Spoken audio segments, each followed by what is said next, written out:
देवियों और सज्जनों नमस्कार। आज की इस खुशनुमा सुहावने सुबह में आप सबों का तहे दिल से मैं स्वागत करता हूं।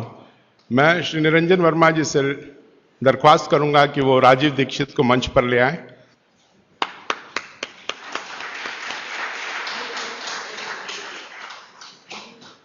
व्याख्यान से पहले मैं प्रभावती जयप्रकाश सेवा केंद्र जो इस कार्यक्रम के आयोजक हैं उनका मैं परिचय देना चाहूंगा। यह एक ऐसी संस्था है जो पिछले 25 वर्षों से तमिलनाडु के सुदूर गांवों से आर्थिक रूप से निहायत गरीब और दुर्भाग्य से जो पोलियो ग्रसित भी हैं ऐसे 200 बच्चों का वहां लालन पालन, पढ़ाई लिखाई, उनकी चिकित्सा, उनका खान पान, उनका कपड़ा सब कुछ मुहैया कराया जाता है। और यह करीब 35 किलोमीटर दूर यहाँ से गुड़वांचेरी गांव में स्थित है। आपको जब भी मौका मिले कृपया वहां जाएं और देखें कितना बड़ा मानवीय कार्य वहां हो रहा है। और इस मानवीय कार्य के पीछे जिस हस्ती का सबसे बड़ा हाथ है वो है हमारे देव स्वरूप आदरणीय श्री शोभा कांत जी। मैं उनसे आदर करूंगा, दरख्वास्त करूंगा कि वो मंच पर आएं। अब मैं मुखातिब हो रहा हूं श्री राजीव भाई की ओर। राजीव भाई किसी परिचय के मोहताज नहीं है, पूरा देश उन्हें जानता है कि उनका राष्ट्र चिंतन और जो राष्ट्रीय चेतना की बात वो पिछले 15-20 वर्षों से करते आ रहे हैं, उसने ऐसी जागरूकता फैलाई है जिसके लिए लोग उन्हें हर बार सम्मानित करते हैं। ऐसे राजीव भाई जहां भी राष्ट्रीय चिंतन की बात होगी, जहां भी संस्कृति की बात होगी, हमारी धरोहर की बात होगी, वहां राजीव भाई का नाम शीर्ष पे लिया जाएगा, यह हम सब जानते हैं। और आज वो हमारे बीच में एक दूसरे अवतार के रूप में उपस्थित हुए हैं। वो राष्ट्र धर्म की बात भी करेंगे, लेकिन सबसे ज्यादा बात वो करेंगे हमारे स्वास्थ्य के बारे में, क्योंकि शरीर अगर स्वस्थ रहेगा तो राष्ट्र धर्म और राष्ट्रीय चेतना हम फैला पाएंगे। इसीलिए इन्होंने एक रूप लेके हमारे बीच में वो उपस्थित हुए हैं और वो शरीर की बात करेंगे। यह शरीर जो इस सृष्टि की सबसे बड़ी देन है, इस पृथ्वी पर यह शरीर जो है वो अनमोल है। उस शरीर के बारे में हम उतना नहीं जानते जितना कि हमें जानना चाहिए।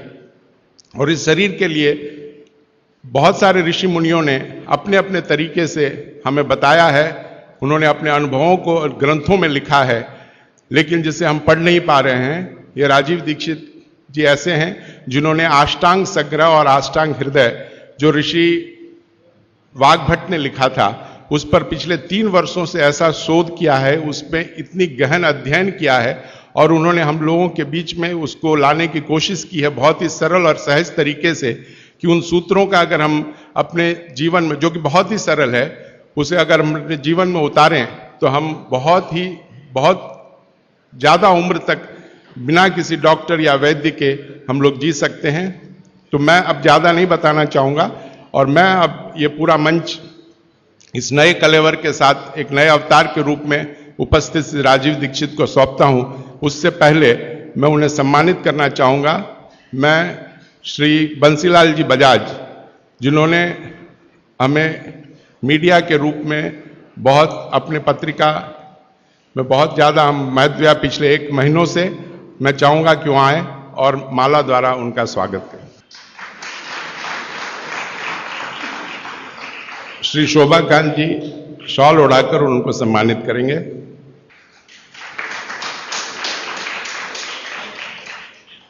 अब पूरा मंच राजीव दीक्षित को समर्पित है और मैं चाहूंगा कि अपने मोबाइल फोन्स को या तो स्विच ऑफ कर लें या फिर उसे साइलेंट मोड में डाल दें, क्योंकि स्वास्थ्य के लिए या स्वस्थ होने के लिए यह हमारा पहला चरण होगा। श्री राजीव दीक्षित जी। चेन्नई नगर के सभी सम्माननीय नागरिक बंधुओं, माताओं, बहनों, मैं बहुत आभारी हूं आप सभी का, और विशेष रूप से श्री शोभा कांत जी का, प्रदीप भाई का, निरंजन भाई का, मेघानी भाई, इन सब का बहुत आभारी हूं कि इन सब की प्रेरणा से मुझे आपके बीच में एक ऐसे विषय पर बात करने का मौका मिला जिन विषयों पर मैं पहले बात नहीं करता था। हमारी जो चिकित्सा और स्वास्थ्य का विषय है इस पर बात करने की प्रेरणा मुझे पिछले 3-4 साल पहले हुई, जब मैंने भारत सरकार को एक पत्र लिखा था। मैंने भारत देश की सरकार के स्वास्थ्य मंत्री को एक पत्र लिखा था, ये जानने के लिए कि हमारे देश के लोगों की स्वास्थ्य की स्थिति क्या है। हमारे देश की सरकार हर 10-10 साल में एक जनसंख्या की गणना कराती है, जिसको सेंसस कहते हैं हमारे देश में। तो जब सेंसस होता है तब उस समय यह भी गणना की जाती है कि कितने लोग बीमार हैं, किनको क्या क्या बीमारी है, और कितने लोग स्वस्थ हैं, कितने संपूर्ण स्वस्थ हैं, कितने आधे स्वस्थ हैं। तो मैंने आज से लगभग 4 साल पहले एक पत्र लिखा था स्वास्थ्य मंत्री को, और उसमें एक ही प्रश्न पूछा था कि भारत के लोगों की स्वास्थ्य की स्थिति क्या है। तो हमारे देश के मंत्री महोदय के सचिव ने, सेक्रेटरी ने उत्तर दिया कि देश के लोगों की स्वास्थ्य की जो स्थिति है उसके लिए हम आपको पूरा डाटा भेज रहे हैं, आप उसका अध्ययन करके खुद अंदाजा लगा लीजिए। तो सरकार ने जो मुझको डाटा भेजा वो 1-2 पन्ने का नहीं था, वो काफी 600-700 पन्ने का मोटा सा एक पुलिंदा था। उसमें जो सेंसस की रिपोर्ट थी वो पूरी उन्होंने लिखी थी। वो पढ़कर मुझे बहुत परेशानी हो गई। परेशानी क्या हो गई कि उसमें उन्होंने बताया कि लगभग 112 करोड़ लोग इस देश में रहते हैं, और 112 करोड़ लोगों में स्वस्थ लोगों की संख्या गिनती की 25 से 30 करोड़ है। बस 25 से 30 करोड़ लोग ऐसे हैं इस देश में जिनको स्वस्थ कहा जा सकता है, जिनको किसी तरह का कोई रोग नहीं है, शारीरिक रूप से भी और मानसिक रूप से भी। बाकी जितने भी लोग हैं सभी को कुछ न कुछ तकलीफें हैं। जैसे भारत सरकार के विशेषज्ञों ने यह कहा कि 5 करोड़ लोग इस देश में हैं जिनको डायबिटीज है, मधुमेह है, खराब बीमारी है। दुनिया के ज्यादातर डॉक्टर कहते हैं कि ये जल्दी ठीक नहीं होने वाली बीमारी है, और ये 5 करोड़ लोगों को हो गई है। और विशेषज्ञ ये कहते हैं उस रिपोर्ट में कि अगर यही गति और रफ्तार से डायबिटीज बढ़ती गई तो अगले 2014 तक लगभग 10 से 12 करोड़ लोगों को ये होगी। फिर उस रिपोर्ट में उन्होंने कहा है कि 12 से 13 करोड़ लोग ऐसे हैं जिनको लंग्स इन्फेक्शन की भिन्न भिन्न बीमारियां हैं, जैसे दमा है, अस्थमा है, सांस फूलती है, ब्रोंकियल अस्थमा है, ट्यूबरकुलोसिस है। ऐसे 12-13 करोड़ लोग हैं। फिर वो विशेषज्ञों की रिपोर्ट कहती है कि भारत में लगभग 15-16 करोड़ लोग हैं जिनको घुटनों का दर्द, कमर का दर्द, कंधे का दर्द, हड्डियों का दर्द, जिसको आप संधिवात कहते हैं सरल भाषा में, ये हड्डियों के, जोड़ों के दर्द की बीमारियां हैं। फिर उसी रिपोर्ट में बताया गया है कि 9 से 10 करोड़ लोग हैं जिनको पेट का कुछ न कुछ तकलीफ है, जिनको पित्त की बीमारियों के द्वारा हम लोग अक्सर परिभाषित करते हैं। गैस बनना, एसिडिटी होना, अल्सर होना, पेप्टिक अल्सर होना, हाइपर एसिडिटी होना, वगैरह वगैरह। और ये सब मैं पढ़ता गया, और एक जगह लिखा हुआ था रिपोर्ट में, बहुत परेशान करने वाली बात, कि 20 से 22 करोड़ लोग हैं जिनको आंखों की कुछ ना कुछ बीमारी है। या तो कम दिखता है या बिल्कुल नहीं दिखता, रात में नहीं दिखता, दिन में दिखता है तो रंग का अंतर पता नहीं चलता। हम लोग अंग्रेजी में उनको नाइट ब्लाइंडनेस या कलर ब्लाइंडनेस या ग्लूकोमा जैसी बीमारियों से परिभाषित करते हैं। और ये पढ़ते पढ़ते मैं परेशान होता गया। अंत में रिपोर्ट के आखिरी हिस्से में सरकार की तरफ से ये बताया गया था कि ये सब बीमारियां तो हैं और सरकार इनके लिए क्या क्या प्रयास कर रही है।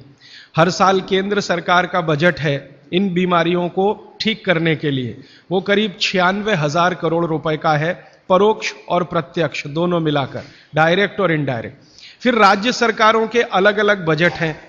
उन्होंने बताया कि जैसे तमिलनाडु की राज्य सरकार का बजट 35,000 करोड़ का है, आंध्र प्रदेश की सरकार का बजट 28,000 करोड़ का है। ऐसे अलग अलग राज्यों की सरकारों का बजट है।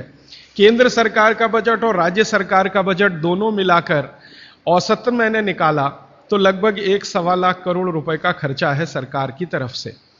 फिर ये पूरी रिपोर्ट पढ़ने के बाद और एक हिस्सा है रिपोर्ट का कि भारत की सरकार कहती है कि विभिन्न बीमारियों का इलाज करने के लिए इस देश में जो डॉक्टरों की संख्या है, जो रजिस्टर्ड हैं, वो 23 लाख हैं। MBBS, MD, MS, BAMS माने आयुर्वेद के, और प्लस BHMS होम्योपैथी के, तीनों विधाओं के, होम्योपैथी, आयुर्वेद और एलोपैथी तीनों मिलाकर सरकार कहती है कि 23 लाख डॉक्टर हैं जो रजिस्टर्ड हैं।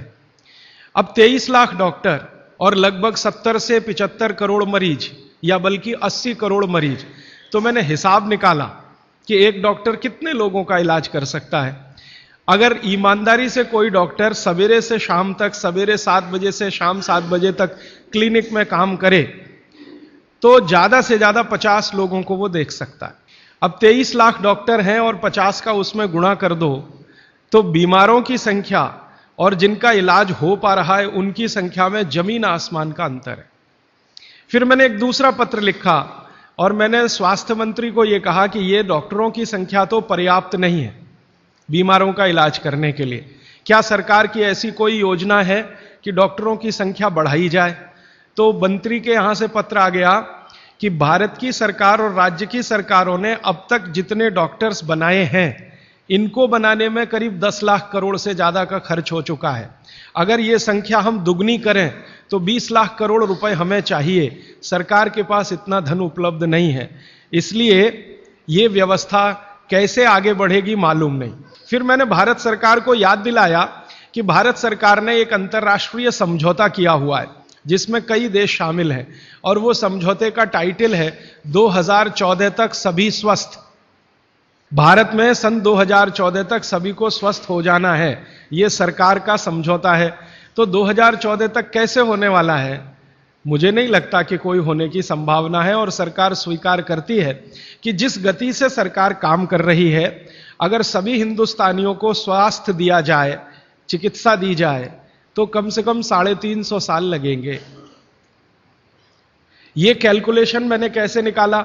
हर साल जितने डॉक्टर इस देश में पढ़कर निकल रहे हैं एलोपैथी, होम्योपैथी और आयुर्वेद के, और उसमें देश का जो ग्रोथ रेट है 10%, वो जोड़कर हर साल उनकी संख्या बढ़ती जाए तो 350 साल में सभी को चिकित्सा और स्वास्थ्य मिल जाएगा।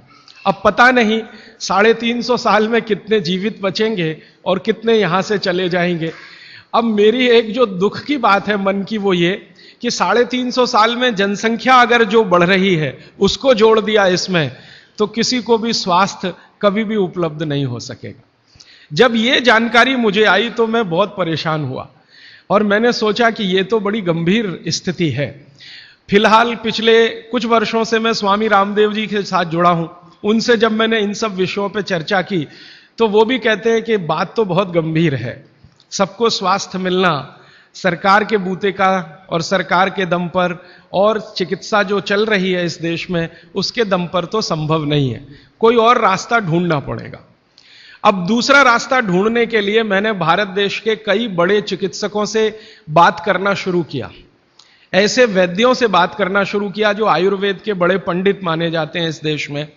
विशेष रूप से एक वैद्य हैं हार्डीकर, पूना में रहते हैं और उनका भारत में बहुत बड़ा ऊंचा स्थान है।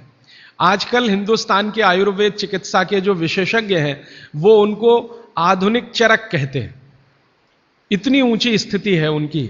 हार्डीकर जी की उम्र उनकी लगभग 85 वर्ष हो चुकी है। मैंने हार्डीकर जी से कहा कि भारत की चिकित्सा की जो स्थिति है वो ये है, सरकार कहती है, आप क्या मानते हैं?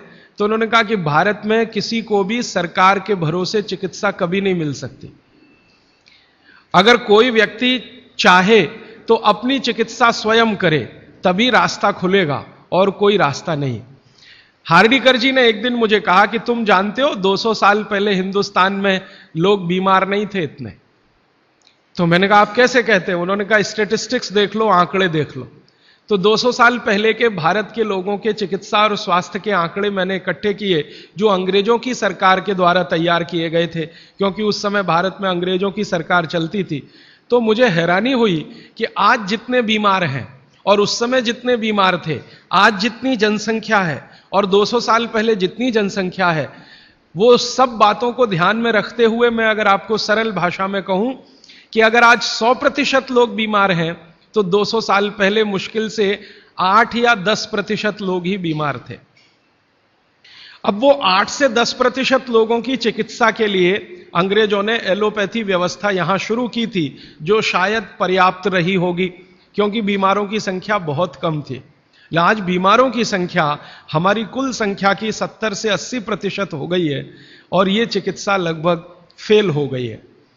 पिछले 60 वर्षों में आजादी के बाद आप सब जानते हैं, सरकार भी मानती है इस बात को कि जितना विकास हुआ है एलोपैथी चिकित्सा का, जितने डॉक्टर बढ़े हैं, जितनी दवाएं बढ़ी हैं, जितने हॉस्पिटल्स बढ़े हैं, जितनी सुविधाएं बढ़ी हैं, उतनी बीमारियां कई गुना गति से बढ़ गई। अब न हॉस्पिटल पर्याप्त हैं न डॉक्टर पर्याप्त हैं। आप अक्सर आए दिन अखबारों में समाचार पढ़ते होंगे, टीवी पर देखते होंगे कि लोगों को बिना इलाज के मर जाना पड़ता है, बिना दवा के मर जाना पड़ता है, हॉस्पिटल के बाहर बेचारे पड़े रहते हैं और डॉक्टर कहते हैं कि उनके ऊपर काम का इतना बोझा है कि वो सभी पेशेंट को अटेंड नहीं कर सकते। ये दोनों तरफ की बातें समझने के बाद मुझे वैद्य हार्डीकर जी की बात समझ में आई कि सब लोग अपनी चिकित्सा करने लगे हैं तो रास्ता खुलता है सभी के स्वस्थ होने का। तो मैंने एक दिन हार्डीकर जी को पूछा कि क्या यह संभव है कि हर आदमी अपनी चिकित्सा खुद कर ले, तो डॉक्टर की क्या जरूरत है? तो उन्होंने कहा है कि डॉक्टर क्या करता है, डॉक्टर क्या करता है, आपसे कुछ बातें पूछेगा, आपको भूख लगती है कि नहीं, प्यास लगती है कि नहीं, नींद आती है कि नहीं, खाना अच्छा लग रहा है कि नहीं, वगैरह वगैरह, और ये सब आप उसको बताएंगे। ये सब बताने के बाद वो अपना कंक्लूजन आपको बताएगा कि आपको फलाना रोग हुआ है या आपको ऐसी तकलीफ हुई है। मतलब क्या है, डॉक्टर ने जो कुछ बताया आपके कहने पर, वो कोई भगवान तो नहीं है, ऐसा डॉक्टर तो कहीं नहीं है कि जो आप कुछ भी ना कहो और बता दे कि आपको ऐसा है। शायद 250-300 साल पहले रहे होंगे ऐसे कुछ चिकित्सक जो नाड़ी देखते ही बात करते थे कि आपने 10 दिन पहले ये खाया। हार्डीकर जी ने मुझे बताया कि ऐसे वैद्य रहे हैं इस देश में जो 1 मिनट आपकी नाड़ी पकड़ लें तो बता देंगे कि कल क्या खाया, 2 दिन पहले क्या खाया, 4 दिन पहले क्या खाया, 10 दिन पहले क्या खाया। अब ऐसे लोगों की कमी बहुत है इस देश में, संख्या भी कम है। तो हार्डीकर जी ने मुझे कहा कि आप जो बताते हैं डॉक्टर उस पर से अपना तय करता है, लेकिन उसमें भी वो पक्का नहीं होता। एलोपैथी चिकित्सा में तो सिद्धांत ही है trial and error, trial and error, trial and error, माने कोशिश करो और गलतियां करो, कोशिश करो और गलतियां करो, कोशिश करो, माने तीर चलाओ, लगे तो ठीक, नहीं तो तुक्का। यह बात हार्डीकर जी के मुंह से सुनी तो मुझे लगा कि वो आयुर्वेद चिकित्सक हैं, शायद इसलिए ऐसा बोलते होंगे। फिर मैंने ये बात कंफर्म करने के लिए एलोपैथी के कई बड़े डॉक्टरों से बात की, बहुत बड़े बड़े डॉक्टरों से बात की, दिल्ली में, मुंबई में। वो कहते हैं कि देखो बात तो सही है लेकिन हम इसको जाहिर में नहीं कह सकते, माने आप जैसे लोगों के सामने नहीं कह सकते कि हम सब ट्रायल एंड एरर पे काम करते हैं, हम सब तीर चलाते हैं, लग जाए तो ठीक है नहीं तो तुक्का है। माने आपका जो इलाज किया जाता है वो एक कुछ एजम्पशंस के आधार पर है, कंफर्म कुछ भी नहीं है उसमें। काम कर गया तो ठीक है, नहीं तो आप तो मर ही जाएंगे। डॉक्टर कहेगा मैंने तो बहुत कोशिश की, अब मैं क्या कर सकता हूं, और आप चुपचाप अपने पेशेंट की डेड बॉडी लेके वहां से चले आएंगे। मैं आपको एक बहुत गंभीर बात कहना चाहता हूं। हिंदुस्तान के एलोपैथी चिकित्सा के शीर्षस्थ डॉक्टर जो इस देश में हैं, उनकी एक संस्था है। वो संस्था की एक कॉन्फ्रेंस में मैं चला गया था, गलती से एक डॉक्टर मुझे पकड़ के ले गया था, मेरा जाने का तो कोई अधिकार नहीं था लेकिन डॉक्टर ले गया था। वो कहता था कि तुम सुनना बस बैठ के, हम बात क्या करते हैं, कुछ बोलना नहीं, कुछ कहना नहीं, रिएक्ट नहीं करना, बस सुनना, हम देखो क्या बातें करते हैं।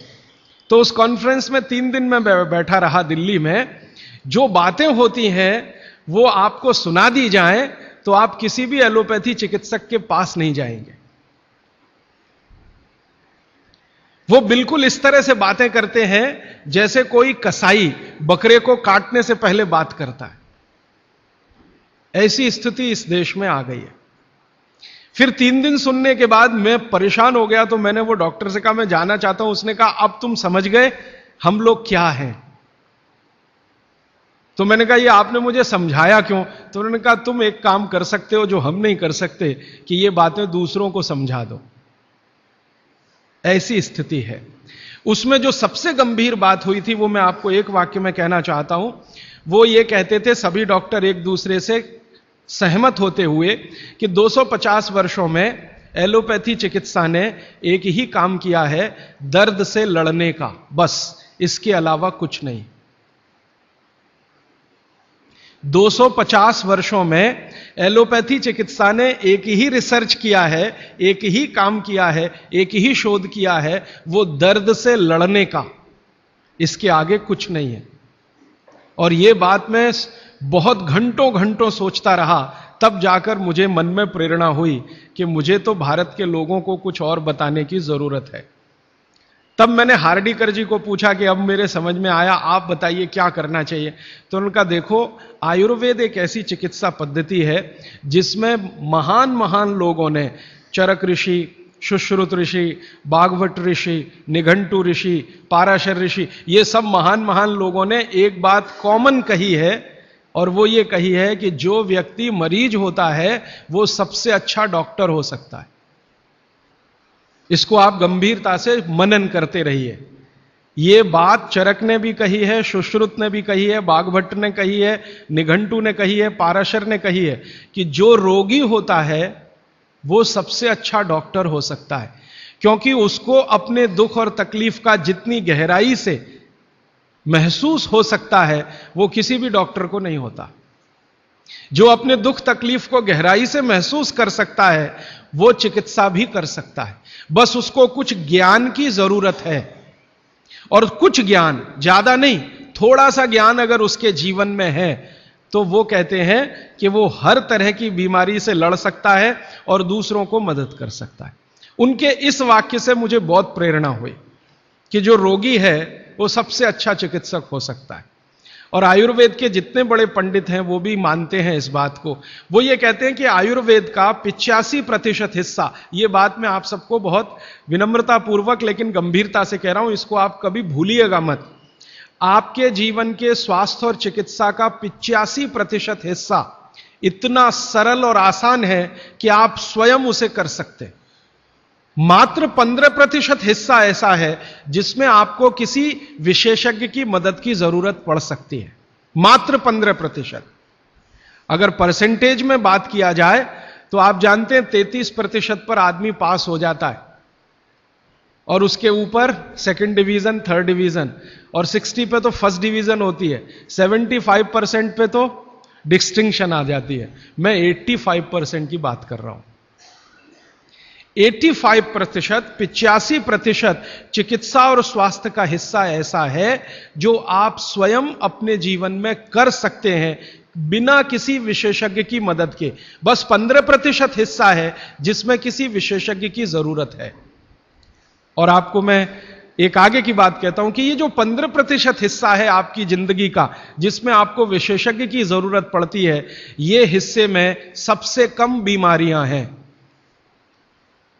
सबसे कम बीमारियां, माने जहां आपको विशेषज्ञ की आवश्यकता पड़े आपके जीवन में, वो बीमारियों की संख्या सबसे कम है। और जहां विशेषज्ञ की जरूरत नहीं है आपको अपने जीवन में, वो बीमारियां सबसे ज्यादा है। इसका माने कि हम 85% तो डॉक्टर हो ही सकते हैं। कंक्लूजन इस बात का यह है। अब आप अगर 85% से और बेहतर डॉक्टर होना चाहते हैं तो बागवट ऋषि कहते हैं कि अपने शरीर को थोड़ा जान लीजिए बस। और वो दूसरी महत्व की बात कहते हैं कि अपने भोजन को पहचान लीजिए। शरीर को जान लीजिए, भोजन को पहचान लीजिए, तो वो कहते हैं आप 100% डॉक्टर हो सकते हैं।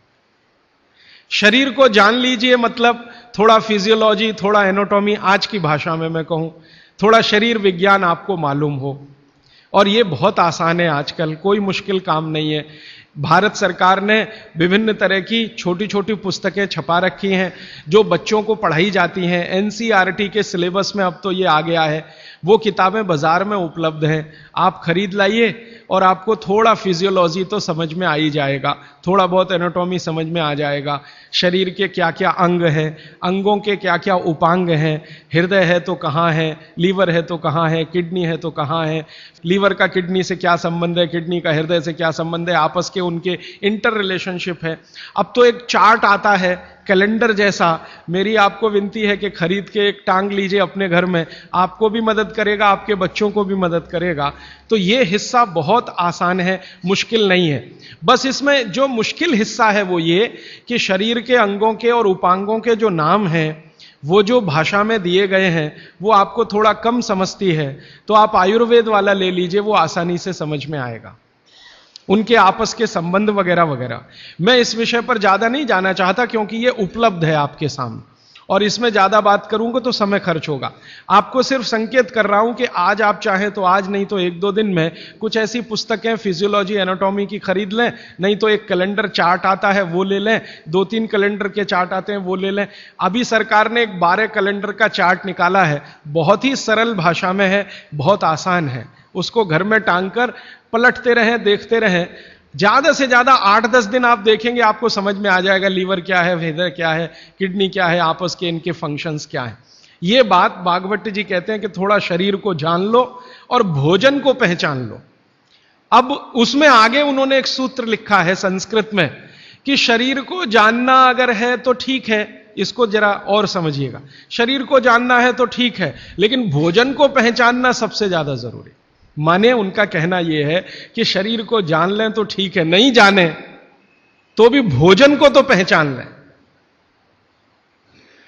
और भागवत जी ने पूरी विनम्रता से, पूरी गंभीरता से एक बात लिखी है कि जिसने भोजन को पहचान लिया उसको जिंदगी में कभी भी किसी चिकित्सक की जरूरत तो नहीं पड़ेगी। अब भोजन को पहचान लिया माने रसोई घर को पहचान लिया, सीधी सी बात है। और भागवत जी कहते हैं कि जीवन की सबसे बड़ी खोज अगर कोई है तो वो रसोई घर है। और वो कहते हैं कि सबसे बड़ा विज्ञान अगर कोई है तो ये रसोई घर का विज्ञान है, जिसको भोजन विज्ञान कहें या पाक शास्त्र कला कहें, जो भी बात आप कहना चाहें। वो ये कहते हैं कि इससे बड़ी खोज पूरी दुनिया में हुई नहीं और अगले हजारों साल होगी नहीं। इतनी गहरी बात वो कहकर चले गए यहां से। वो कहते हैं कि पिछले हजारों साल में हुई नहीं भोजन से ज्यादा रिसर्च, और अगले हजारों साल में होगी नहीं। और मैं अपने अनुभव से और आप खुद अपने अनुभव से ये बात कह सकते हैं कि दुनिया में भोजन और रसोई पर सबसे ज्यादा रिसर्च अगर कहीं हुई तो भारत में हुई, और अगले हजारों साल भी होगी तो भारत में ही होगी। क्यों? दूसरे देशों में भोजन ही नहीं है, रिसर्च क्या करेंगे? हो भोजन तब तो रिसर्च करें। आप में से बहुत सारे लोग यूरोप गए होंगे, अमेरिका गए होंगे, आप देखिए भोजन क्या है उनके पास, ले दे के एक पाव रोटी और डबल रोटी। अब वो आलू से खा लो या प्याज से खा लो, प्याज से खा लो कि आलू से खा लो, उसको बीच में काट के प्याज भर लो या प्याज बगल में रख के खा लो। उसको पिज्जा कह दो, बर्गर कह दो, हॉट डॉग कह दो, कोल्ड डॉग कह दो, वो प्रिपरेशन तो एक ही है ना। और वो प्रिपरेशन है मैदे का, मैदे को सड़ाकर बनाया हुआ। इसके अलावा उनके पास कुछ है नहीं जिसको फूड स्टफ कहा जाए, माने सॉलिड भोजन, मुख्य भोजन कहा जाए, वो उनके पास एक ही है, पाव रोटी डबल रोटी। उसको वो मछली से भी खा सकते हैं, गाय के मांस से भी खा सकते हैं, बकरे के मांस से भी खा सकते हैं, या वगैरह वगैरह, कहीं से कुछ भीख में मिल गया दाल चावल वगैरह तो उसके साथ खा सकते हैं, वो सब भीख में मिला हुआ है, उनके यहां कुछ होता है नहीं। मैं आपको एक छोटी सी जानकारी देना चाहता हूं। एक बार एक विदेशी व्यक्ति से मेरा झगड़ा हो गया, एक जर्मनी का व्यक्ति था, उससे झगड़ा हो गया। झगड़ा कुछ इस बात का था कि भारत महान है कि जर्मनी महान है। ये जर्मनी के लोगों को आप जानते हैं थोड़ा शॉविनिज्म बहुत है, खराब शब्द है शॉविनिज्म, लेकिन मैं इस्तेमाल कर रहा हूं। वो कहते हैं हम श्रेष्ठ हैं, दुनिया में हमसे बड़ा कोई नहीं, हम सर्वश्रेष्ठ हैं वगैरह वगैरह। हिटलर भी यही कहता था। तो उसकी महानता की हवा निकालने के लिए मैंने उससे कुछ सवाल कर लिए तो परेशान हो गया, लेकिन जर्मनी की असलियत सामने आ गई। मैंने उसको पूछा तुम्हारे देश में क्या होता है? गन्ना होता है, गन्ना, शुगर केन? तो उसने कहा नहीं होता। आम होता है? आम नहीं होता। केला होता है? नहीं होता। चीकू होता है? नहीं होता। संतरा होता है? नहीं होता। मौसम्मी होती है? नहीं होती। वो बहुत परेशान हो गया तो कहने लगा देखिए मिस्टर राजीव दीक्षित, कोई भी मीठी चीज मेरे देश में नहीं होती। अब बात आगे करिए। कोई भी मीठी चीज मेरे देश में नहीं होती। एक वाक्य में उसने खत्म कर दिया। फिर मैंने कहा अच्छा चलो मीठी चीज नहीं कड़वी चीज पूछते हैं। मेथी होती है? मेथी? मेथी तो मीठी नहीं है, तो मेथी होती है? उसने कहा नहीं होती। पालक होता है? नहीं होता। चुकंदर होता है? नहीं होता। फिर थोड़ी देर में परेशान हो गया, कहने लगा हरे पत्ते की कोई चीज मेरे देश में नहीं होती। तो मैंने कहा फिर होता क्या है? तो उसने कहा दो ही चीजें हैं, एक तो आलू होता है और एक प्याज होती है। तो आलू को प्याज में मिला के खा लो या प्याज को आलू में मिला के खा लो, और कुछ नहीं होता।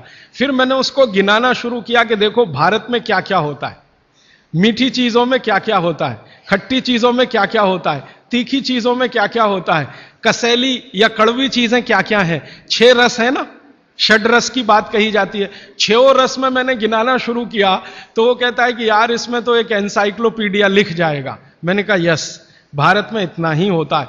और मैंने उसको जब ये कहा कि ये हर गांव में होता है, तब तो वो बहुत परेशान हो गए। मैंने कहा हर गांव में होता है, 7,32,000 गांव हैं, हर गांव में ये सब होता है।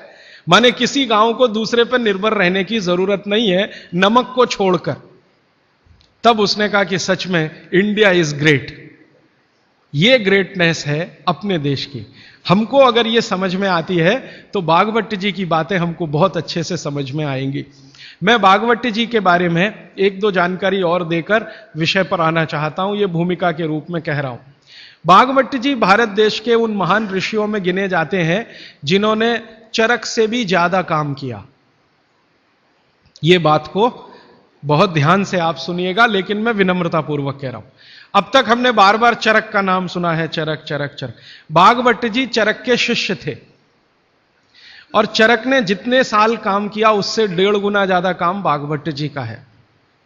चरक जी के जाने के बाद चरक ने जो सूत्र लिखे हैं, जो उनकी खोज है, रिसर्च है, चरक संहिता जो पूरा का पूरा शास्त्र है, उसके एक एक सूत्र को प्रमाणित करने का काम भागवत जी ने किया।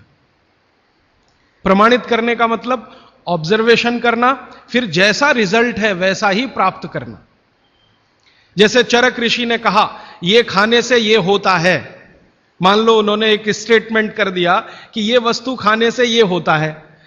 भागवत जी ने उसको प्रमाणित करने में 25 साल लगा दिए, 20 साल लगा दिए, 30 साल लगा दिए, और जब तक देख नहीं लिया तब तक उसको लोगों को कहने लायक नहीं माना। हमारे आयुर्वेद चिकित्सा शास्त्र के जो विशेषज्ञ हैं वो ये मानते हैं कि चरक जो थे महापंडित थे, बहुत ऊंचे स्थान के व्यक्ति थे, लेकिन भागवत जी थे वो साधारण आदमियों के चिकित्सक थे।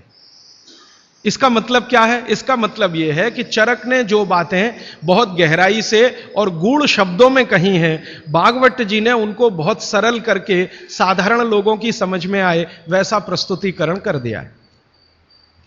भागवत जी की ये 2 पुस्तकें अष्टांग हृदयम और अष्टांग संग्रहम पढ़ने के बाद मुझे लगा कि मैंने चरक को पढ़ लिया, सुश्रुत को पढ़ लिया, निघंटु को पढ़ लिया, सबको पढ़ लिया, क्योंकि उन्होंने सबका निचोड़ डाल दिया उसमें।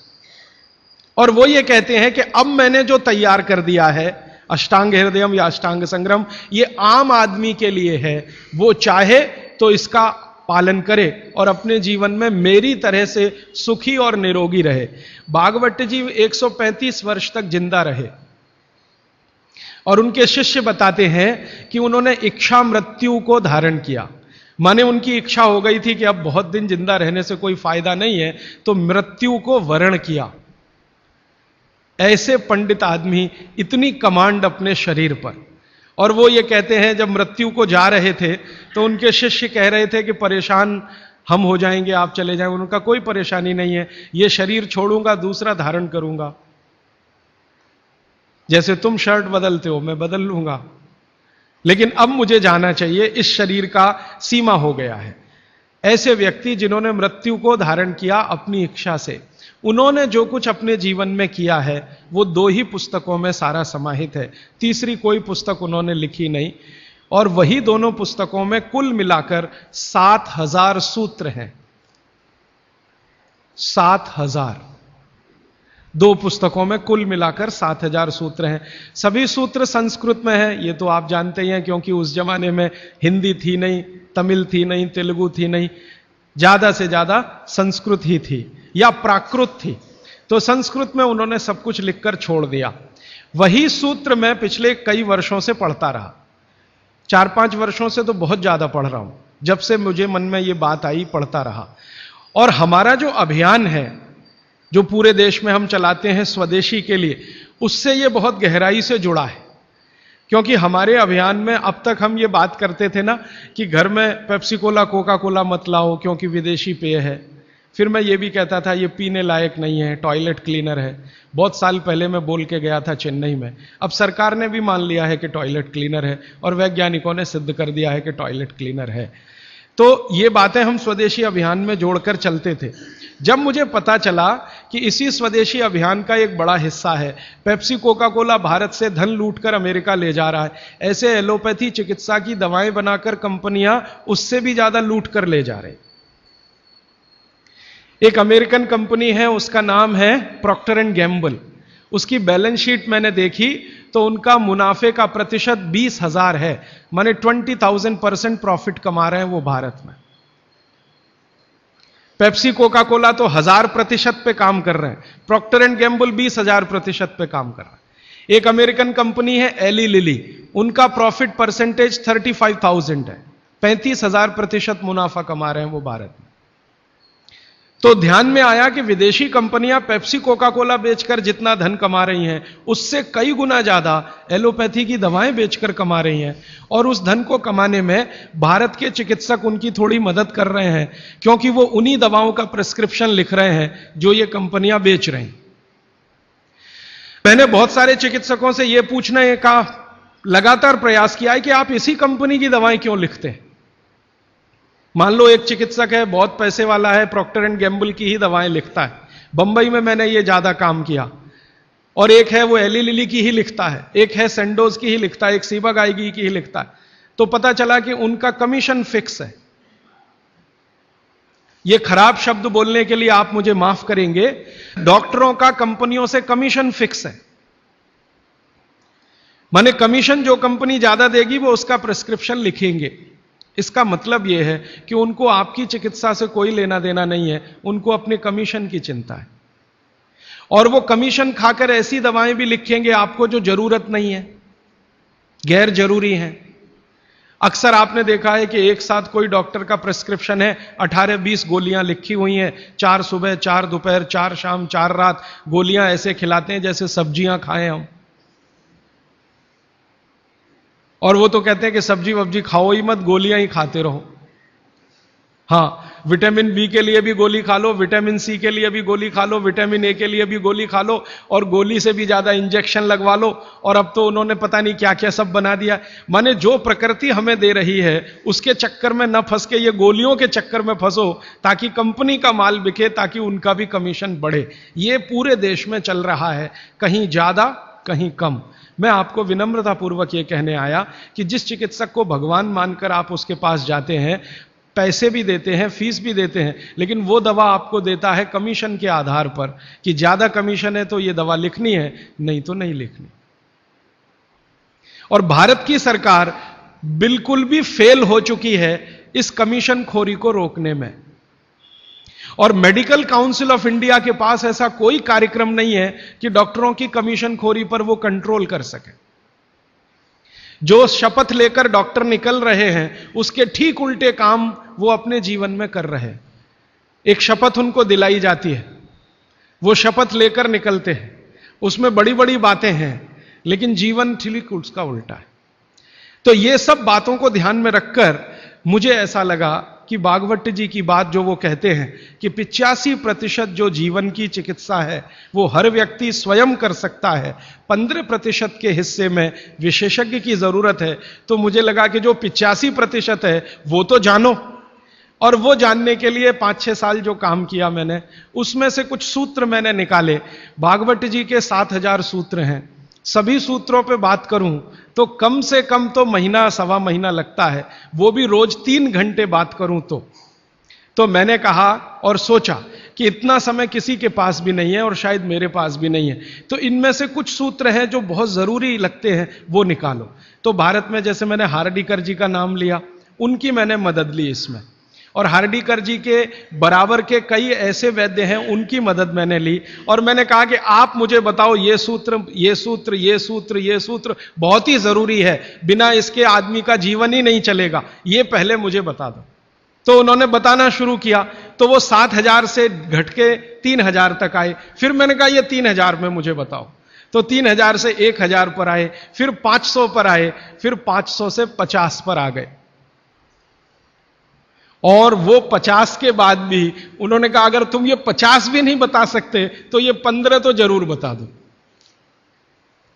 तो मैं तो आपको 50 तो कम से कम बताने ही वाला हूं, क्योंकि अगले 5-6 दिन मेरे पास समय है। लेकिन उन 50 में जो 15 हैं वो सबसे महत्वपूर्ण हैं। भागवत जी खुद मानते हैं और उनके नीचे के जितने भी विशेषज्ञ हुए हैं पिछले हजारों सालों में, वो भी मानते हैं कि ये सबसे महत्वपूर्ण सूत्र है। उसमें से पहला सूत्र मैं बात शुरू करता हूं। आपके पास अगर कागज पेन हो तो जरूर निकाल लीजिए, नोटबुक है तो बहुत अच्छा होगा, डायरी है तो बहुत ही अच्छा होगा, क्योंकि पता नहीं दोबारा कब कौन व्यक्ति इस विषय पर आपसे बात करने आएगा। और अगर नहीं है कागज पेन कॉपी तो भी चिंता मत करिए, क्योंकि मैंने पिछले कुछ वर्षों में काम करते करते ये सूत्रों को किताब में भी लिख डाला है। मैंने किताब बना दी है, भागवत संहिता जो है, मैंने भागवत जी की अष्टांग हृदयम और अष्टांग संग्रम, इनके सूत्रों को कलेक्ट करके सेलेक्ट करके 3 भाग में एक पुस्तक बनाई है, पार्ट 1, पार्ट 2, पार्ट 3, अष्टांग हृदयम, भाग 1, भाग 2, भाग 3। मूल लेखक भागवत जी हैं, मैंने सिर्फ सिलेक्शन किया है और सिलेक्शन के साथ आज के हिसाब से उसको थोड़ा विश्लेषित किया है। जैसे मैं एक उदाहरण दूं तो आपको मेरी बात समझ में आए। भागवत जी ने एक सूत्र लिखा, अब मैं संस्कृत में बात नहीं करूंगा क्योंकि समय बढ़ जाएगा। एक सूत्र उन्होंने लिखा कि भोजन को बनाते समय, इसको माताएं बहनें सब बहुत ध्यान से सुने, पुरुष भी सुने तो अच्छा है। भोजन को बनाते समय पवन का स्पर्श और सूर्य का प्रकाश अगर नहीं मिला, किसको? भोजन को। जिस भोजन को आप बना रहे हैं या पका रहे हैं, उसको पकाते समय पवन का स्पर्श और सूर्य का प्रकाश नहीं मिला, वो भोजन कभी नहीं करना। क्यों? तो वो आगे लिखते हैं ये भोजन नहीं विष है। और फिर आगे लिखते हैं कि दुनिया में 2 तरह के विष हैं। एक ऐसे विष होते हैं जो तत्काल असर करते हैं और एक ऐसे विष होते हैं जो धीरे धीरे असर करते हैं। तत्काल असर वाले विष आप जानते हैं, जीभ पर 1 ड्रॉप डालो मर जाओ, ऐसे बहुत विष हैं। और धीरे धीरे असर करने वाले विष माने 2 साल में, 5 साल में, 10 साल में, 15 साल में, 20 साल में असर करेंगे और आपको मरने की स्थिति में पहुंचा देंगे। तो सूत्र उनका इतना है कि जिस भोजन को बनाते समय पवन का स्पर्श और सूर्य का प्रकाश ना मिले, वो भोजन को कदापि ना करें, क्योंकि वो विष है। अब ये तो सूत्र है, पहले संस्कृत है, मैंने वो हटा दिया, संस्कृत नहीं कहा, सीधे हिंदी में कहा। अब इस हिंदी का विश्लेषण करें, हम कहना क्या चाहते हैं वो, और आज के हिसाब से विश्लेषण करें, सन 2007 के हिसाब से विश्लेषण करें। अब तक मैंने जो बोला वो भागवत जी का हिस्सा था, अब जो वो बोल रहा हूं वो मेरा हिस्सा है। भागवत जी कह रहे हैं कि प्रेशर कुकर का भोजन ना करें, क्योंकि प्रेशर कुकर एक ऐसी तकनीक है जिसमें भोजन बनाते समय ना तो सूर्य का प्रकाश जा सकता है, ना पवन का स्पर्श उसको मिलेगा। प्रेशर कुकर से जो भी है वो हवा बाहर तो आ सकती है, बाहर की हवा अंदर जाने की उसमें कोई डिवाइस नहीं है, कोई रास्ता नहीं। सूर्य का प्रकाश उसमें अंदर जाए ऐसी कोई टेक्नोलॉजी उसमें डेवलप नहीं हुई है। तो भागवत जी ने 3,500 साल पहले कहा, शायद उनको ये अंतर चेतना में आ गया होगा कि ये कभी ना कभी आदमी प्रेशर कुकर बना ही लेगा। ये मैंने मजाक में कहा, लेकिन आज के हिसाब से आपको समझ में आए इसके लिए। तो वो ये कहते हैं कि प्रेशर कुकर का भोजन ना करें। माने हमारे घर में एक प्रेशर कुकर है जिस पर भागवत जी का सिद्धांत लागू नहीं होता। माने सिद्धांत ऐसे लागू नहीं होता कि हम उसका खाना खाएं, ना खाएं, वो विष है। फिर मैंने वैज्ञानिकों से बात की कि ये प्रेशर कुकर का भोजन विष है, ऐसा भागवत जी कहते हैं, आपका क्या कहना है? तो हमारे देश में CDRI नाम की एक बड़ी लेबोरेटरी है, सेंट्रल ड्रग रिसर्च इंस्टीट्यूट। वहां के 2 साइंटिस्टों ने कहा कि यार काम तो हमने करके देखा है, बात सही है भागवत जी। मैं कहता हूं ये टीवी पे बोलो, तो उन्होंने कहा ये प्रेशर कुकर कंपनियां गर्दन काट देंगी हमारी। टीवी पे नहीं बोल सकते हम। तुम चाहो तो बोलो। मैंने कहा आपकी रिसर्च क्या कहती है? वो ये कहते हैं कि ये जो प्रेशर कुकर है ज्यादा से ज्यादा या 99% एल्यूमिनियम के बने हुए हैं। एल्यूमिनियम आप जानते हैं। और वो ये कहते हैं कि भोजन रखने और बनाने का सबसे खराब मेटल अगर कोई है तो एल्यूमिनियम ही है। सबसे खराब मेटल जिसमें भोजन को आप रखें और भोजन को पकाएं वो एल्यूमिनियम ही है। और दोनों वैज्ञानिक, वो कहते हैं नाम नहीं लेना हमारा इसलिए मैं नहीं ले रहा हूं, वो ये कहते हैं कि हमारा 18 साल का रिसर्च ये कहता है कि अगर इस एल्यूमिनियम के प्रेशर कुकर का खाना बार बार आप खाते जाओ तो गारंटी है कि आपको डायबिटीज तो हो ही जाएगा, अर्थराइटिस तो हो ही जाएगा, ब्रोंकाइटिस भी होने की पूरी संभावना है और सबसे ज्यादा टीबी होने की संभावना है। अस्थमा, टीबी, ये सब होने की संभावना। मैं पूछा आपने अब तक कितनी बीमारियों को डिटेक्ट किया? तो उन्होंने कहा 48 बीमारियों को हम डिटेक्ट कर चुके हैं जो प्रेशर कुकर के खाने से ही होती हैं। और ये दोनों रिसर्चर सबसे ज्यादा इन्होंने रिसर्च किया जेलों में। जेल है ना हमारी, वहां सभी कैदियों को एल्यूमिनियम के बर्तन में ही खाना मिलता है, आप जानते हैं। तो ये दोनों वैज्ञानिक लखनऊ के हैं। लखनऊ की जेल में, लखनऊ के आसपास की जेलों में इन्होंने बहुत काम किया। वो जेलों में जाते हैं और जो कैदी एल्यूमिनियम के बर्तनों में खाना खाते हैं उनके ऊपर उन्होंने बहुत काम किया। और उन्होंने कहा सबका जीवन कम होता है और जीवन की शक्ति कम होती है, प्रतिकारक शक्ति कम होती है और रोग बहुत जल्दी उनको आते हैं। बाद में मैंने एक छोटा सा काम इसमें ऐड किया। वो वैज्ञानिकों से रिपोर्ट लेने के बाद मैंने ये तय किया कि पता करो कि ये एल्यूमिनियम कब से आया, क्योंकि ये ज्यादा पुरानी चीज नहीं है। तो पता चला 100-125 साल पहले आया। 100-125 साल पहले अंग्रेजों की सरकार थी। अंग्रेजों की सरकार के वैज्ञानिकों ने एल्यूमिनियम को हिंदुस्तान में इंट्रोड्यूस कराया। और आपको सुनकर हैरानी होगी कि अंग्रेजों की सरकार का जो पहला नोटिफिकेशन आया एल्यूमिनियम के बर्तन बनाने का, वो जेल के कैदियों के लिए ही आया। और उनका यह तय हुआ था कि जेल के कैदियों को एल्यूमिनियम के बर्तनों में ही भोजन दिया जाए, क्योंकि ये सब भारत के क्रांतिकारी हैं और अंग्रेजों को इन्हें मारना है। उस जमाने में आप जानते हैं जेल में कोई भी होता था तो वो क्रांतिकारी होता था। भगत सिंह हो या उधम सिंह, चंद्रशेखर हो या अशफाक उल्ला, राजेंद्र नाथ लाहिड़ी हो या ठाकुर रोशन सिंह, ये सब तो क्रांतिकारी थे जो जेलों में जाया करते थे अंग्रेजों के जमाने। इनको जानबूझकर एल्यूमिनियम के बर्तन में ही खाना देना है ताकि ये जल्दी मरे या मरने की स्थिति में आ जाए। तो समझबूझकर अंग्रेजों की सरकार ने एल्यूमिनियम के बर्तन इस देश में इंट्रोड्यूस किए। अब परिणाम क्या हुआ? अंग्रेज तो चले गए, लेकिन जेलों में आज भी यह नियम चल रहा है कि भोजन एल्यूमिनियम के बर्तनों में ही दिया जाएगा। अंग्रेज चले गए फिर भी यह काम चल रहा है। और अब मुश्किल यह हो गई है कि वो जेलों से हमारे घर में आ गया और हमारे घरों से ज्यादा गरीबों के घर में आ गया। ज्यादा गरीब लोगों के भोजन तो सारे एल्यूमिनियम के बर्तनों में ही बन रहे हैं और वो बेचारे बिना जाने बूझे ट्यूबरकुलोसिस और अस्थमा जैसी बीमारियों के शिकार हो रहे हैं। तो भागवत जी का सूत्र तो बहुत सरल है, सिंपल है कि जो भोजन को बनाते समय सूर्य का प्रकाश या पवन का स्पर्श ना मिले वो भोजन कभी नहीं करना। मैंने उदाहरण के लिए आपको समझा दिया कि प्रेशर कुकर का भोजन नहीं करना क्योंकि ये जहर है। एक और चीज है अपने घर में, रेफ्रिजरेटर। रेफ्रिजरेटर भी एक ऐसी वस्तु है, एक ऐसी डिवाइस है, एक ऐसी टेक्नोलॉजी है जिसमें सूर्य का प्रकाश नहीं जा सकता, पवन का स्पर्श भी नहीं हो सकता। और एक तीसरी चीज है अपने घर में, माइक्रोवेव ओवन। इसमें भी सूर्य का प्रकाश नहीं जा सकता, पवन का स्पर्श नहीं हो सकता। मतलब सीधा सा यह है कि आधुनिक तकनीकी से बनी हुई चीजें जो हमारे घरों में आई हैं पिछले 15-20 वर्षों में, भागवत जी के अनुसार इनमें रखा हुआ पकाया हुआ भोजन विष है, तो ना करें। नहीं तो क्या होगा? आप कहेंगे जी हम तो करेंगे, हम तो छोड़ नहीं सकते प्रेशर कुकर को, हम तो छोड़ नहीं सकते रेफ्रिजरेटर को, हम तो छोड़ नहीं सकते माइक्रोवेव ओवन को, क्योंकि इसमें भोजन से समय बचता है। मेरा बहुत सारी माताओं और बहनों से तर्क हुआ है, वो ये कहते हैं कुकर में खाना बनाने से समय बचता है। तो मैं उनसे पूछता हूं ठीक है समय बचता है, तो बचे हुए समय का क्या करती हैं?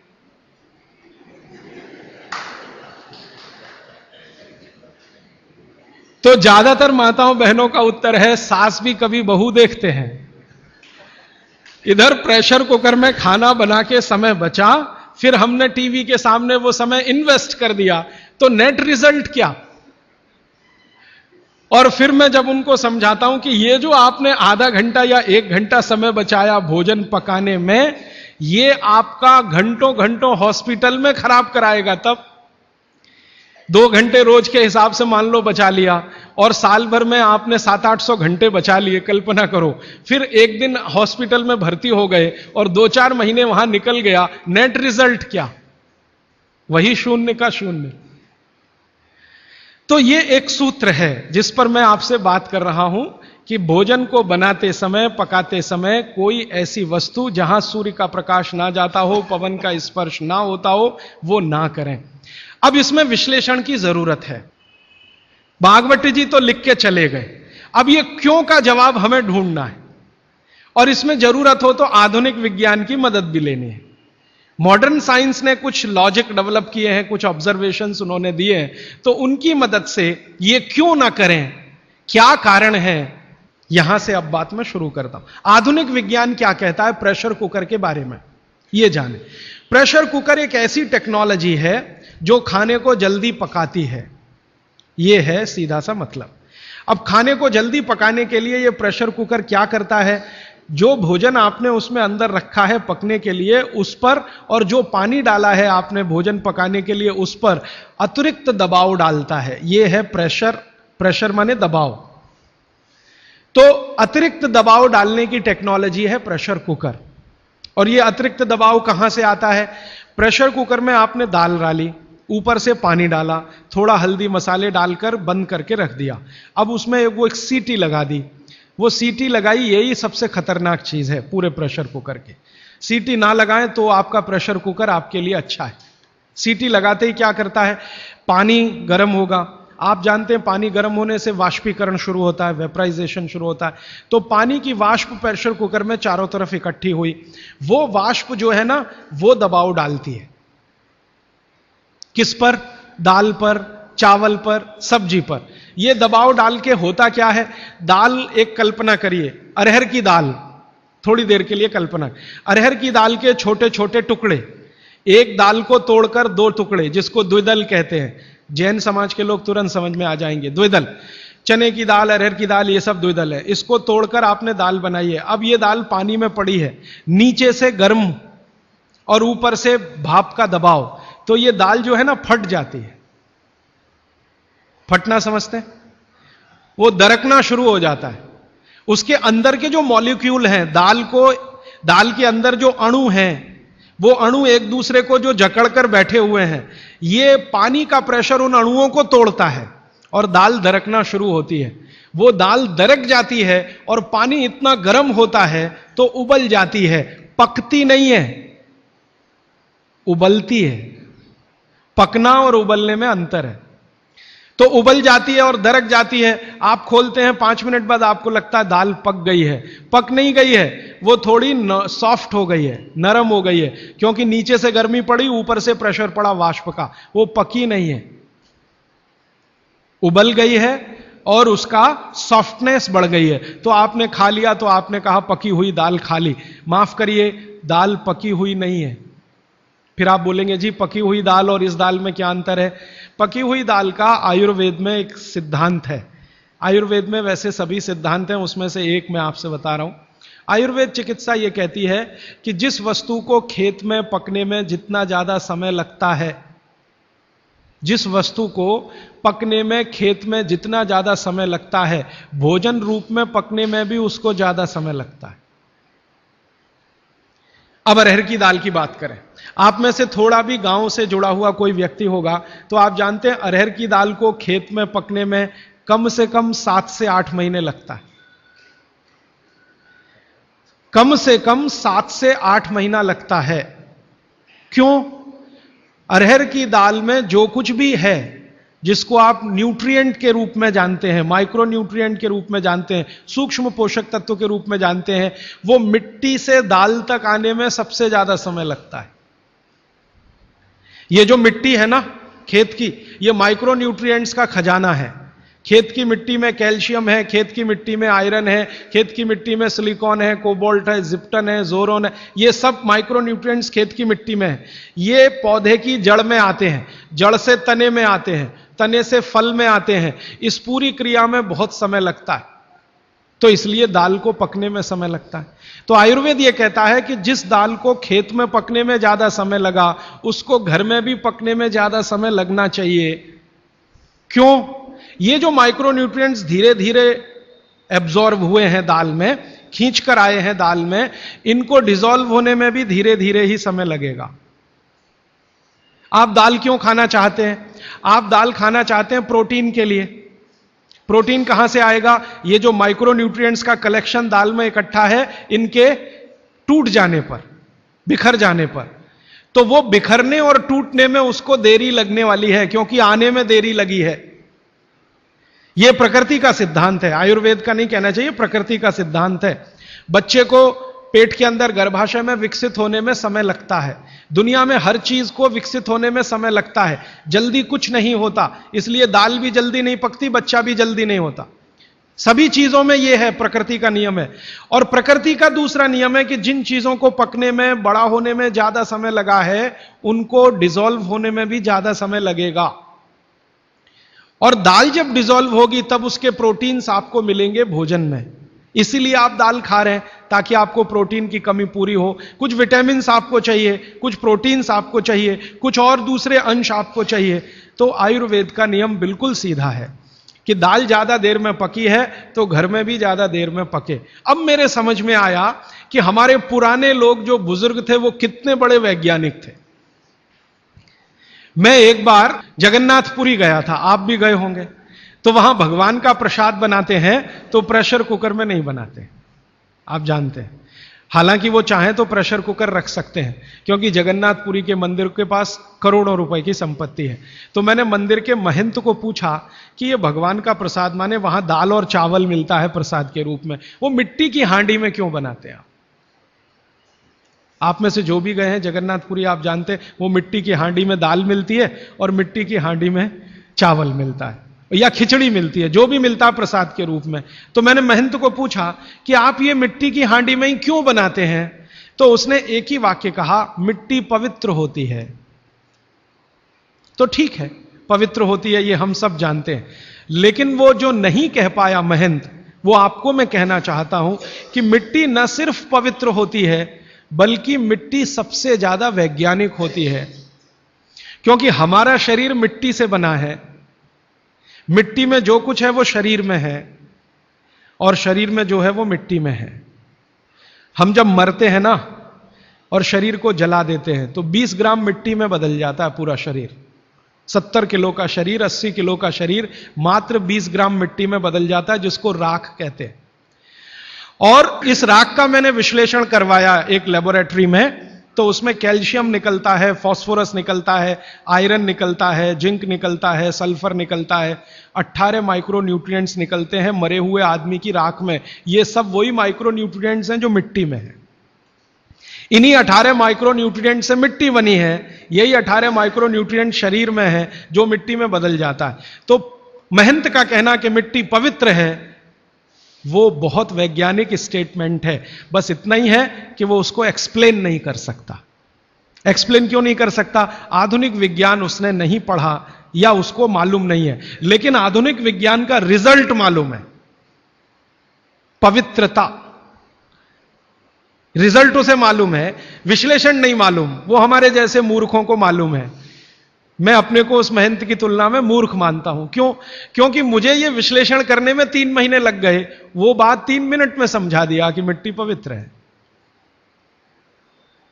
तो यह मिट्टी की जो पवित्रता है, उसकी जो माइक्रो न्यूट्रिएंट्स की कैपेसिटी या कैपेबिलिटी है, उसमें से आई है। तो मिट्टी में दाल आई है, दाल आपने पकाई है, तो वो महंत कहता है कि मिट्टी पवित्र है, इसलिए हम मिट्टी के बर्तन में ही दाल पकाते हैं। भगवान को पवित्र चीज ही देते हैं, अपवित्र चीज भगवान को नहीं दे सकते। अच्छा, मैं वो दाल ले आया और भुवनेश्वर लेके गया, पुरी से भुवनेश्वर। भुवनेश्वर में CSIR का एक लेबोरेटरी है, council of science and industrial research का लेबोरेटरी है, जिसको रीजनल रिसर्च लेबोरेटरी कहते हैं। तो वहां ले गया, कुछ वैज्ञानिकों से कहा ये दाल है, उन्होंने कहा हाँ हाँ ये पुरी की दाल है। मैंने कहा इसका विश्लेषण करना है, इस दाल में क्या है। तो उन्होंने कहा यार ये तो बड़ा मुश्किल काम है, 6-8 महीने लगेगा। मैंने कहा ठीक है फिर भी। तो उन्होंने कहा हमारे पास पूरे इंस्ट्रूमेंट नहीं है, हमारे पास जो जो चाहिए वो नहीं है, आप दिल्ली ले जाओ तो बेहतर है।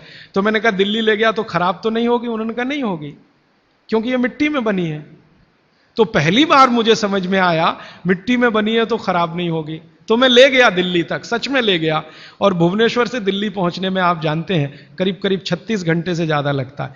दिल्ली में दिया, कुछ वैज्ञानिकों ने उस पर काम किया और उनका जो रिजल्ट है, जो रिसर्च है, जो रिपोर्ट है वो ये है कि इस दाल में एक भी माइक्रो न्यूट्रिएंट कम नहीं हुआ पकाने के बाद भी।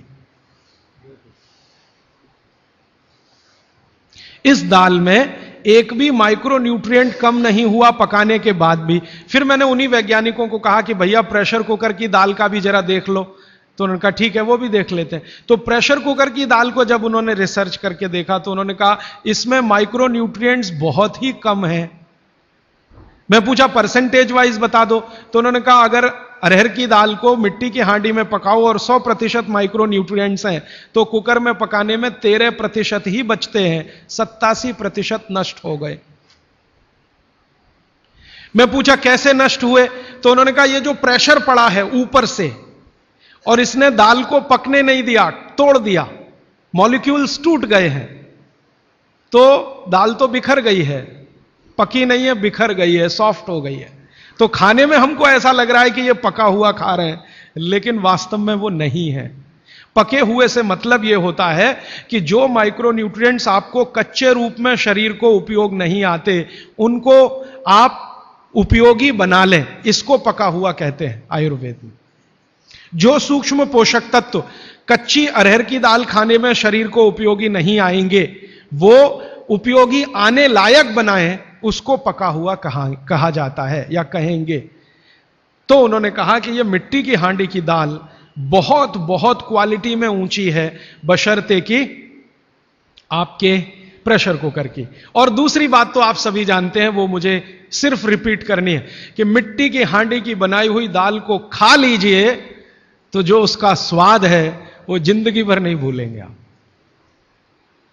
इसका मतलब क्या है? भारत में चिकित्सा का और शास्त्र पाक कला का ऐसा विज्ञान विकसित हुआ है जहां क्वालिटी भी मेंटेन रहेगी और स्वाद भी मेंटेन रहेगा। तो मिट्टी की हांडी में बनाई हुई दाल को खाएं तो स्वाद बहुत अच्छा है और शरीर की पोषकता उसकी इतनी जबरदस्त है कि दाल का सही खाने का मतलब उसमें है।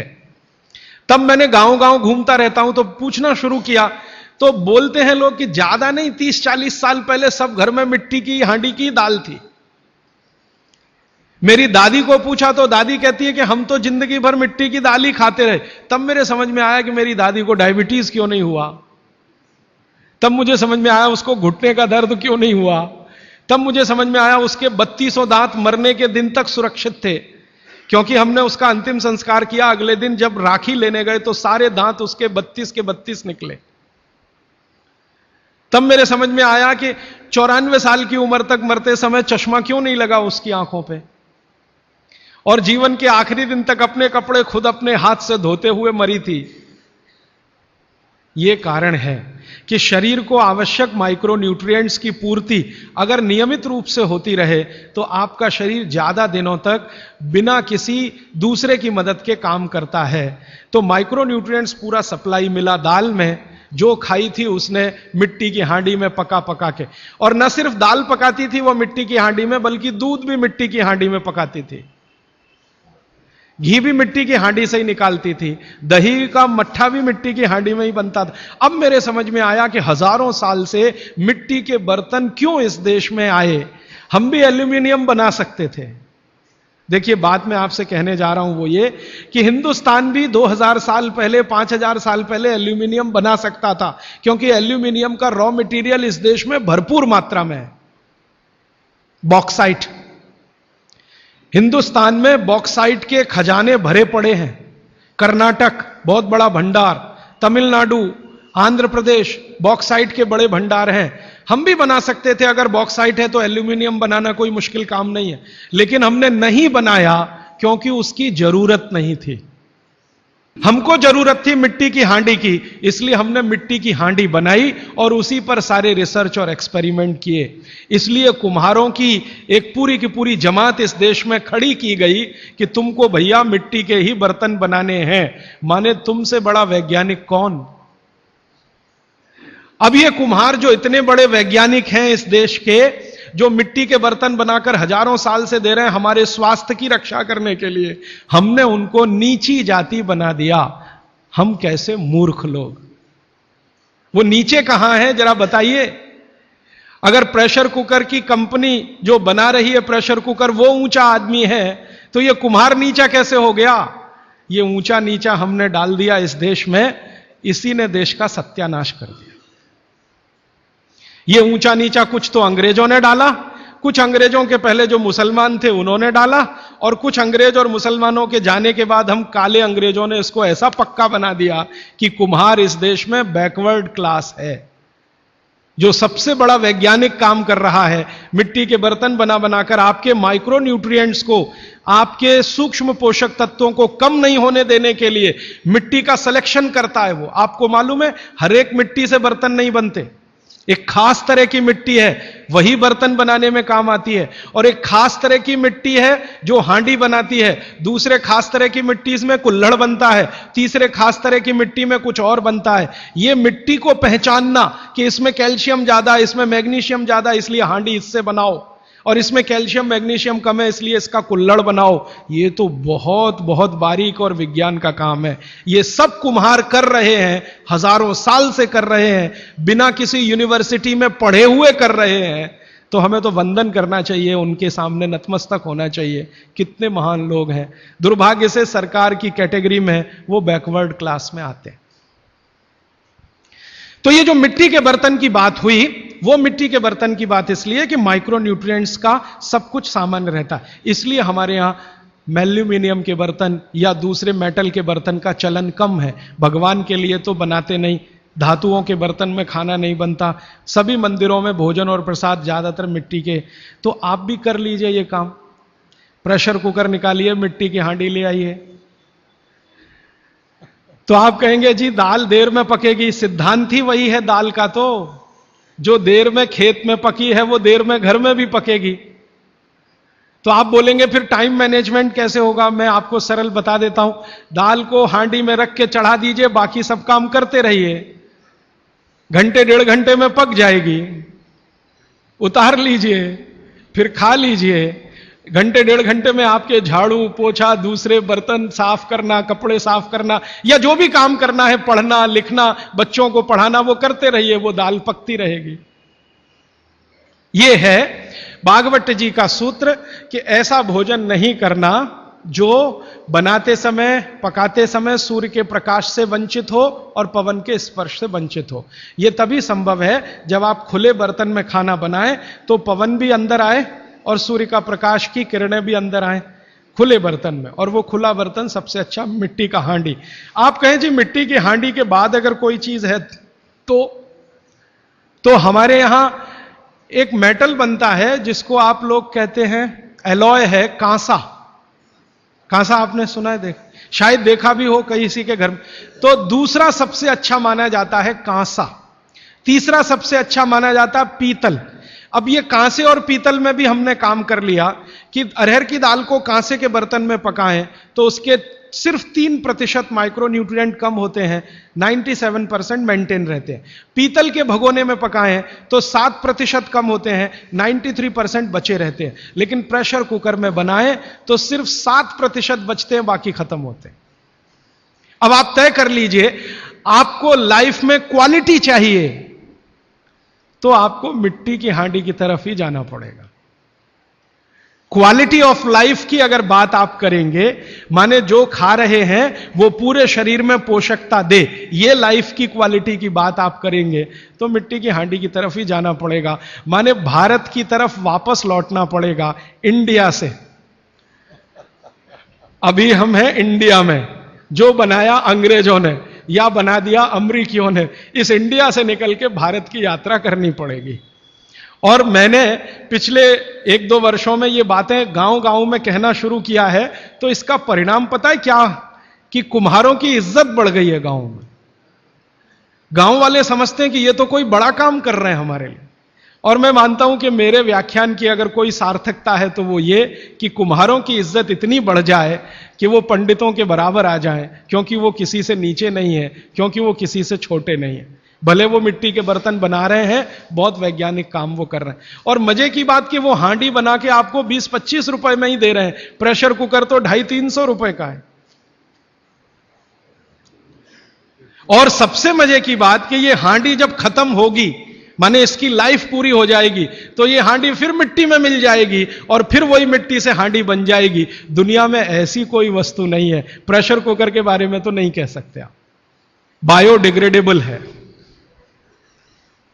तो आप कोशिश करें अपने घर में थोड़ा परिवर्तन करें। अब मैं आखिरी बात जो आज की कह रहा हूं वो ये, मैंने पिछले 2 वर्षों में मैं होम्योपैथी की भी चिकित्सा करता हूं। तो बहुत सारे पेशेंट मुझे फोन करते हैं, राजीव भाई ये। तो मैंने कुछ पेशेंट को खास कर कहा कि देखो भैया, आपको मैं कोई दवा नहीं दूंगा। तो कहने लगे फिर बीमारी कैसे ठीक होगी? मैंने कहा एक ही काम करो, मिट्टी की दाल खाना शुरू करो, मिट्टी की हांडी में रखी हुई दाल खाना शुरू करो। चावल खाना है तो मिट्टी की हांडी का। कहने लगे राजीव भाई कौन करेगा ये सब? मैंने कहा आपकी बीवी करेगी या आप करोगे? अगर जिंदगी चाहिए तो झक मार के आप करोगे, नहीं तो अमेरिका जाओ, कनाडा जाओ, जर्मनी जाओ, लाखों रुपए खर्च करो, फिर भी झक मार के वापस आओ, डॉक्टर कहेगा इलाज नहीं है। तो आप देख लो, तो जो गंभीर मरीज हैं वो आप जानते हैं वो कुछ भी करेंगे जो आप कहें। तो मेरे पास कुछ डायबिटीज के क्रोनिक पेशेंट हैं, बहुत क्रोनिक, जिनका यूनिट, शुगर यूनिट 480 के ऊपर है। ऐसे 100 से ज्यादा पेशेंट, कुछ गुजरात में है, कुछ राजस्थान में और कुछ बंबई में। मैंने उनको कहा ध्यान से मिट्टी का बर्तन ले आओ और शुरू करो। अब बर्तन लाने में तकलीफ हुई तो कुम्हार को ढूंढना पड़ा, तो लेकिन मिल गया। वो 8 से 9 महीना हो गया नियमित रूप से मिट्टी की दाल और मिट्टी का चावल, माने हांडी की दाल और हांडी का चावल, हांडी की खिचड़ी नियमित रूप से खा रहे हैं। और अब तो उन्होंने मिट्टी का तवा भी ले आया अपने घर में रोटी बनाने के लिए।